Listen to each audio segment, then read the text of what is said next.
tayo para sa mga miyembro ng PhilHealth. Ito'y dahil epektibo na ang bagong programa ng ahensya na magbibigay ng libreng gamot sa ilang mga sakit. Ang mga dapat tandaan dyan, alamin sa sentro ng balita ni Bian Manalo. Epektibo na ang mas pinalawak na PhilHealth Guaranteed and Accessible Medications for Outpatient Treatment o PhilHealth Gamot.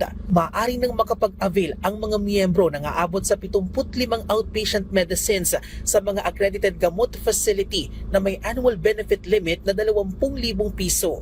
Kasama rito ang mga gamot para sa impeksyon, asthma at chronic obstructive pulmonary disease o COPD, diabetes, high cholesterol, high blood pressure at sakit sa puso at nervous system disorders, kasama na rin ang supportive therapies.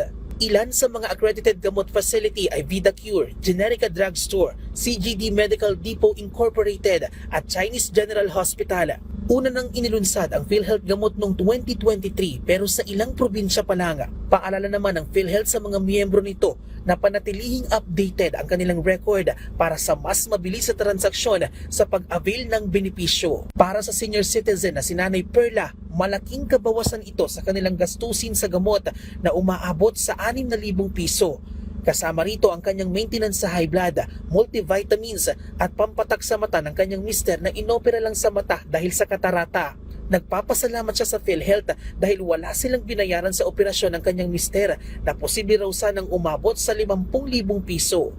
Napakaganda ng pinaano ngayon sa mga senior kasi ang laki ng kaluwagan, bilhin mo 20,000. Makakameno sa amin, makakatulong ng malaki. Magpapasalamat ako sa PhilHealth na bibigyan kami ng tulong para sa mga senior citizen. Yun lang po, salamat po sa PhilHealth.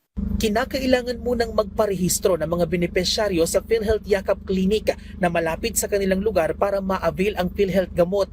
Kailangan na may prescription mula sa primary care doctor na naglalaman ng Unique Prescription Security Code o UPSC na siyang ipapakita sa alinmang gamot facility kasama ang government-issued ID card.